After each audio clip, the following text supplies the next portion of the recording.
welcome back to another video. If you're new here, I'm Megan, and here we talk about all things books, writing, grammar, and more. If you haven't already, please make sure to give this video a like. It helps out my channel a ton, and don't forget to subscribe and hit that bell so you're notified every time I upload a new video. So this is such a crazy video to make, but tomorrow, March 30th, is the 1-year anniversary of me making videos on YouTube. I can't believe I've been here for a year. I think I have 60 videos up, which is absolutely crazy. Oh my gosh. So today's video is just going to kind of be looking back at my other videos and giving you my thoughts, reactions, what I regret, what I wish I would have done differently, advice, and whatever else I decide to talk about.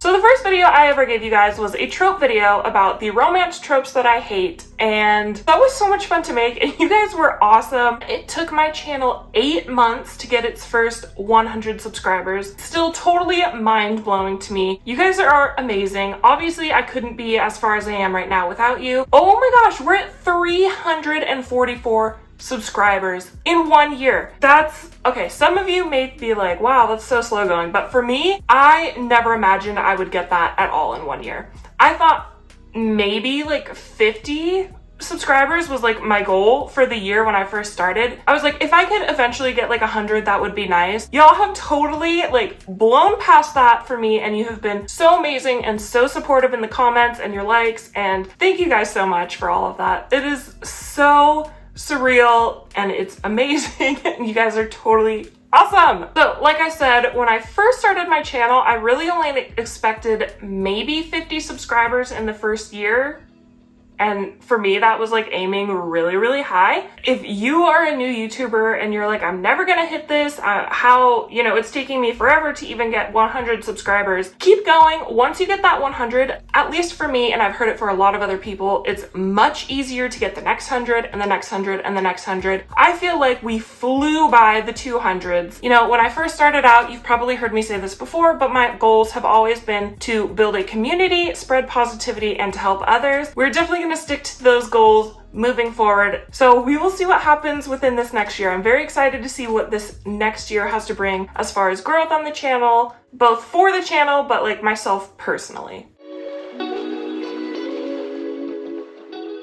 So this video is definitely going to be much more upbeat and positive, but I do have a lot more thoughts about AuthorTube coming in my next video. It is going to be part 2 of my downside of AuthorTube video, which if you missed part 1, I will link it up here. That one is definitely my most popular video. I believe it has something like 3,200 views on it, which again, for my channel is absolutely crazy. I was blown away by that. It had reached 1,000 at some point and I was like, what? And it has gone crazy. So part 2 is coming next week for everyone who wants to see the downside of AuthorTube from the AuthorTuber's perspective, and I have a lot to say about that, so definitely subscribe and ring the bell so you don't miss out on next week's video. But for other upcoming videos, I'm going to have a video all about income streams as an author, or how you can fund your publishing journey. I will also in the next few months have a cost of self-publishing video where I will break down all the costs of what I spent to self-publish. I'll have videos such as how to find a copy editor, how to find a proofreader, and if you missed my other video where I talk about how to find a developmental editor as a self-publisher, that will be right here. And I'll also keep up the trope videos, the tag videos that y'all love. Lots more to come to my channel. And also in the next few months, June 14th is the release of my novel. So we'll be having tons of videos the week leading up to the release of my novel, which I'm so excited about. If you have not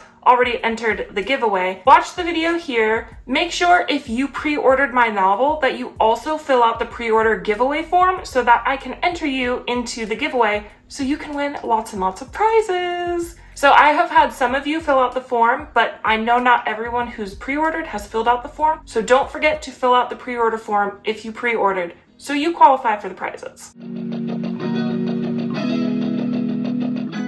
I have learned a ton by being here on AuthorTube. Not only how to run a channel, which takes so so many skills, by the way. You have to public speak, which is not something I'm very comfortable with at all, but you need to learn how to, frame yourself, how to talk, how to look at the camera, something I'm obviously still working on. You have to make sure what's in the frame is visually pleasing. You have to have editing skills. Obviously, if you're going to be on AuthorTube, you should probably have some sort of writing skills. So it's definitely so much that I've learned just from having a YouTube channel, but I've also learned so much about running my business, building my author platform, how to write better. I've learned so much here, and it's amazing. Something else I learned is that what I think is going to be popular is almost never what is popular with you guys. So I'm still trying to figure all that out, like exactly what you guys want to see from me. But like I said before, my downside of AuthorTube video part 1 is my by far most watched video, and I did not think that it would be that popular. I thought, it's just some of my opinions. I didn't really know if anyone would even really want to watch it. But then I'll upload a video that I think is going to be like, oh, this is it. This one's going to be big. This is what people are going to love. And it has like the least amount of views on it. So it's a crazy learning curve, still trying to figure out what you guys love versus the content that I want to give. But that's another thing that I have learned and I'm still learning.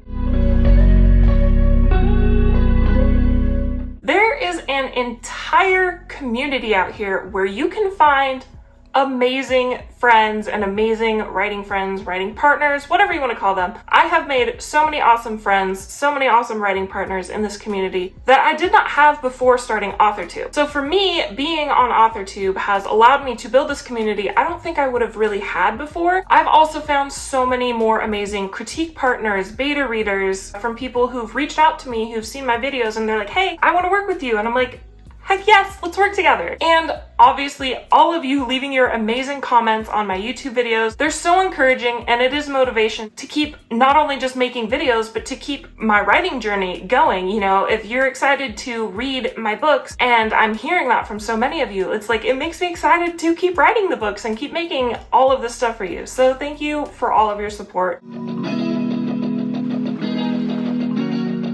I have read so many awesome indie author books. I am kind of embarrassed to say that before I started AuthorTube, I didn't even really know what indie authors were. I didn't know that I could self-publish my novel. So I really didn't read indie author books, which is very, very sad to say. But now that I've been here in the community, I can't tell you how many books I've read. I have seen growth in my business as well because, I let you guys know that I'm a proofreader, that I would love to work with you on your self-publishing book. And I've told you, some of my favorite books to work on are romance books, mystery books, and I love fantasy books. And so I've had a lot of authors reach out to me and want to work with me proofreading, which is awesome because I love working with indie authors. And y'all's books are fantastic. So that's just a bonus for me.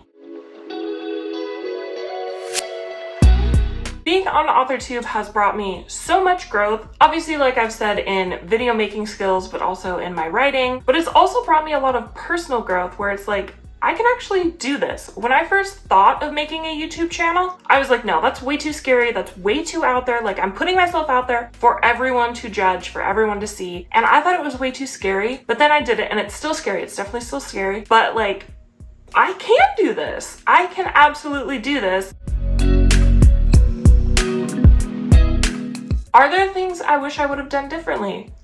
Absolutely. So first, I would definitely invest in higher quality equipment sooner. Now, it does not need to be expensive. I have not spent a ton of money on stuff. I did get, a better tripod. I got a mic. I got some lighting. I got some lights for my bookshelf, which I realize now are not even on. It does not have to cost you a lot of money at all. I think everything that I bought was like $20 or below each. I really wish that I would have gotten better lighting before I started. When I first started out, I was just relying mostly on this giant window that's right here, but now I have this ring light here. I changed out the light in the room to actually be like an LED bright light, so I think the lighting in here is much better compared to my first few videos where it's definitely dark and yellowish and brownish in colors instead of bright, and it cost me maybe $25 and it really helped. The mic also, I cannot make a video without this mic because then it's just echoey and distorted. Hello friends, welcome back to my channel. My name is Megan Aldridge and I am a writer and a proofreader. And if you want to check out any of this equipment, it's in the description box down below. I also would have been more authentic from the start of my videos and been more myself instead of trying to follow in other AuthorTubers' footsteps, which a lot of people tell you, you know, when you first start out, make what's popular. And so I think for a little bit, it's definitely okay to not copy, but be inspired by other AuthorTubers and what is popular and what people are liking, and to kind of follow that for a time. I think I may have gone a little too far with that, and I would have been more what I want to make much sooner. What surprised me about being on AuthorTube? One thing that definitely surprised me is how open people can be on the platform, which leads to genuine connection with other people. I never thought I would have genuine friendships here, just putting myself out on the internet. I was also surprised at how large the community is. I am constantly finding amazing AuthorTubers to follow. Alright, is there any advice I would give to someone who wants to start an AuthorTube channel? Of course I have advice. My first piece of advice would be to batch film or film ahead. You never want to wait until the day that you have to upload, because you're going to be super rushed, and if something goes wrong, like, you have no cushion. And if you batch film, which basically means film 2 or more videos in one sitting, it means you have something to fall back on. So if something happens one week, you already have a video there, you don't have to film that week, and you're set. I would also say don't wait to start your AuthorTube channel until everything is perfect, because everything won't be perfect. I know I was very guilty of this. I was like, I have to have everything organized and everything correct, and I've got to have this many scripts out, and then, you know, I was just waiting. I was just putting it off and putting it off and putting it off. But how far I've come in the last year, thinking of my first video versus my last video, oh my gosh, there is so much growth, and there should be growth. So you will never start perfect. Just like anything else you do in life, there's always a learning curve. You're gonna learn how to edit better, be on camera better. You're gonna learn what to say better. You're gonna learn how to make a thumbnail better. You're gonna learn how to talk with your audience better. So if you're thinking about starting a YouTube channel,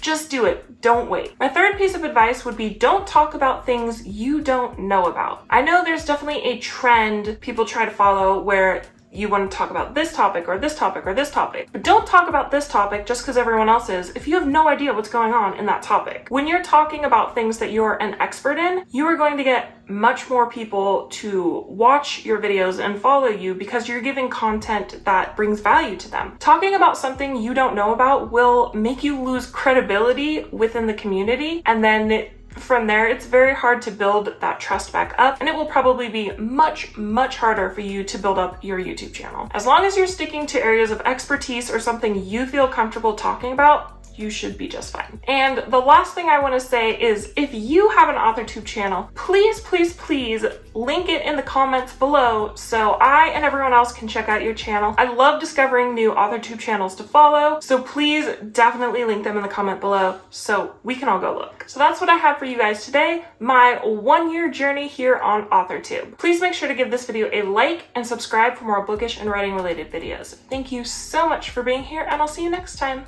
Bye.